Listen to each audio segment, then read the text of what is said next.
Good afternoon, students, and welcome to your English class. It's good to meet you again on the online platform. We are going to be discussing facets of language, which is a part of your third semester optional English. This is a quick preparation for your exam, so you're able to navigate through the nuances of the facets of language. So what is it that we are going to discuss in today's class? We're going to discuss three primary aspects. We're going to discuss discourse analysis, under which we will talk about cohesion and coherence. We will discuss functions of language. And then we will also be discussing mode, domain, and tenor, right? So you might be wondering, what are these three terms? What are these three aspects? Is it possible to understand it very quickly? You may get a little thrown off by the jargon and the technical language, but there's nothing to worry. It's very simple as a concept, right? So let's begin with what is discourse, or why is discourse important at all? We all know that language is a very integral part of our social living and social life. And without language, it becomes very difficult for us to navigate through social lives.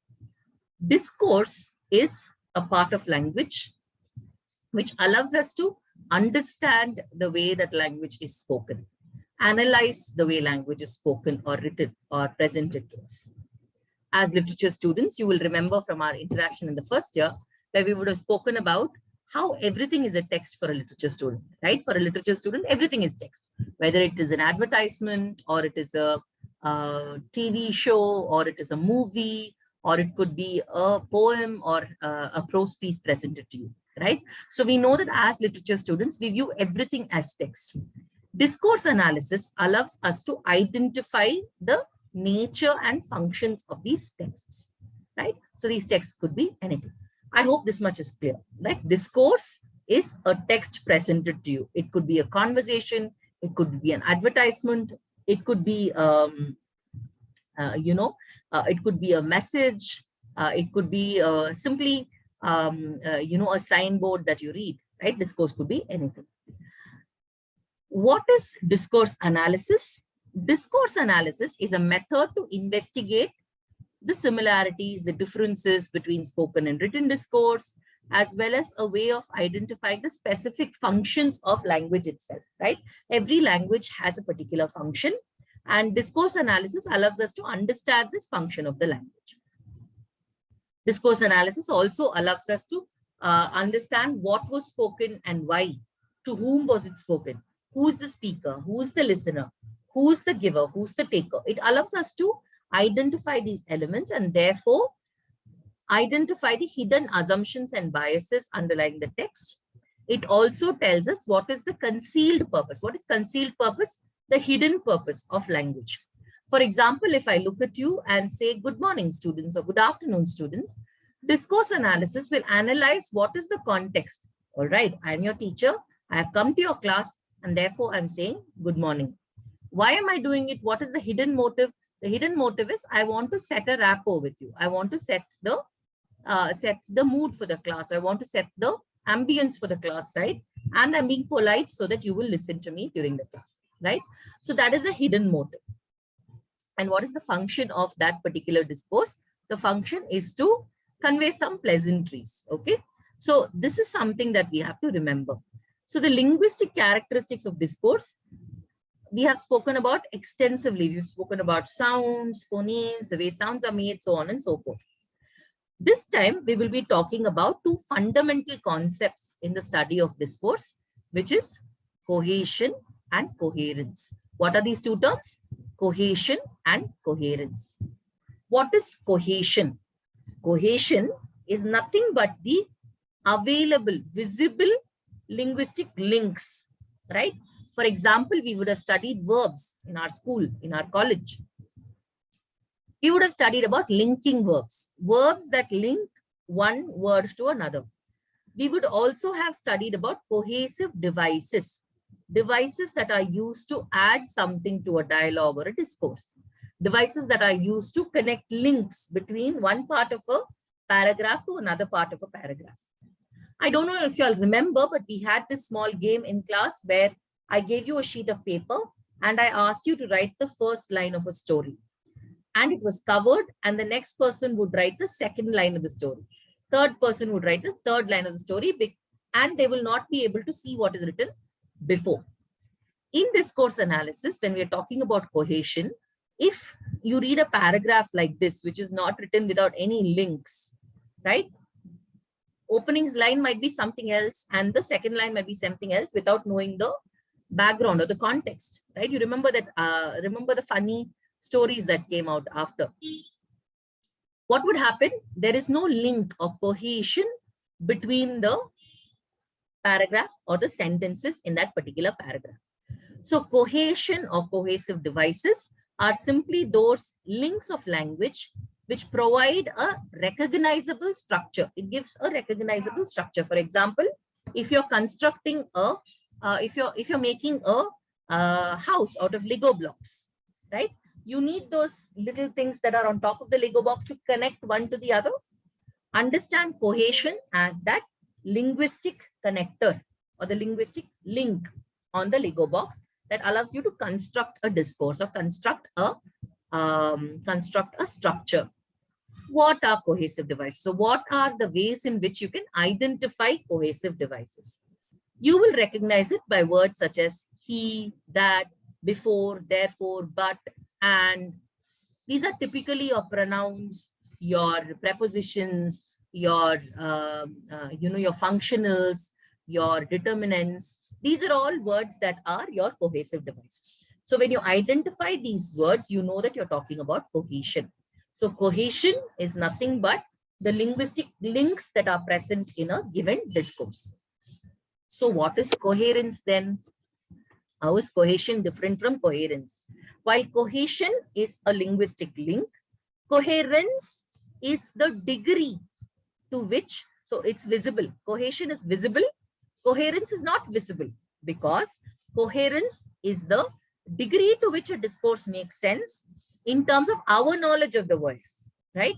For example, if I suddenly come and start talking about language functions, you understand that I'm talking about language functions because I'm your teacher, you're a student, and we have earlier spoken about language functions. Or I come to your class and I start talking about Romulus Whittaker. You know, I'm talking to you about Romulus Whittaker because we have handled a chapter on Romulus Whittaker in the past. Got it? So that is the context. Coherence is nothing but the context or our knowledge of the world around us, and we are trying to identify that. If you look at your textbook, you will understand this by the conversation between two friends. There are two friends who are talking to each other. Friend A is saying, I have 2 tickets for Kal Ho Na Ho. And friend B says, I have an exam tomorrow. Right? Now, what is Kal Ho Na Ho? Imagine I'm a person from an interior part of Karnataka. I don't know Hindi. So I don't know what the words Kal Ho Na Ho mean. Right? Whereas if it is a person who is in Bangalore and is exposed to Bollywood cinema, that person will know that Kal Ho Na Ho is a movie, is a cinema, right? Is something that the friend is suggesting. I have 2 tickets to go to the cinema, Kal Ho Na Ho. It does not say Kal Ho Na Ho is a movie. It does not say it's a Hindi movie. It does not say it is a film that will be shown. It simply says Kal Ho Na Ho. So I will not understand that Kal Ho Na Ho is a movie if I don't know the context. And look at the response of the friend. The friend is saying, I have an exam tomorrow. Right? What is the friend saying? So what if you have an exam tomorrow? In my knowledge of the world, I know that if I have an exam tomorrow, I cannot go to the movie today. And it implies that I would rather be studying today rather than going to a movie. That's what all of you do, right? You study one day before the exam, one evening before the exam. Much like what you're doing now while you're watching this video. Okay. So this conversation may seem irrelevant and uncooperative, but it makes perfect sense because one student knows the social context in the real world, that the time spent on watching a movie is not worth the while during the time of exams when something has to be studied and achieved, right? So we recognize the piece of discourse as a conversation. So we can say that it is a spoken form, right? The addresser and the addressee are there, and we know that it's a spoken form, right? So our social knowledge or our knowledge of the world allows us to understand the context.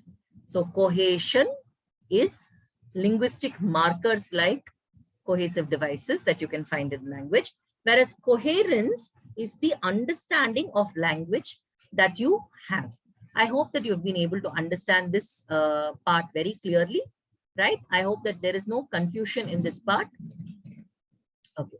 So very clearly understand that language tends to use, sometimes tends to use clear markers, but interpretation makes a very big difference. Okay. So let's take a look at the definition once more.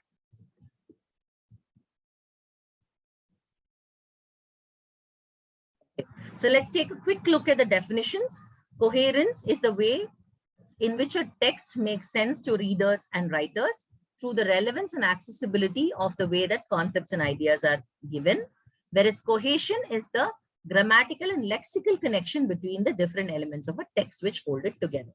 Right? So very simply, this is the definition. You don't need to by heart the definition. Nobody's going to ask you that.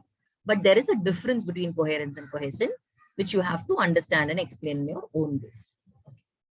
Now let's look at another example that your textbook gives you. It says, World Bank sanctions 39.5 million loan for state.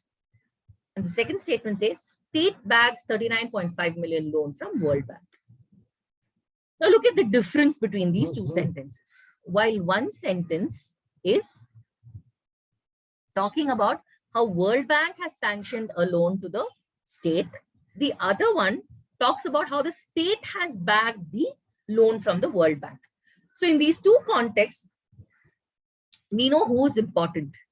In the first statement, we know that the emphasis is on World Bank, whereas on the second statement, we know that the emphasis is on the state, right? So it suggests two different points of view, right? Take the example of the war going on right now, okay?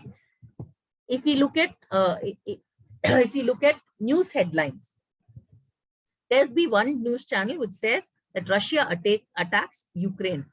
Russia attacks Ukraine could be one headline. And the other news channel might say, Ukraine attacked by Russia, right? You may think it's only active and passive, but the emphasis given on these two countries allows us to guess where the language is coming from or where the context of this particular section is. So that is about cohesion and coherence. We'll stop here, and in the next video, I will explain to you about expressive function, directive function, conative function, referential function, as well as metalinguistic and poetic function and phatic functions of language. Okay.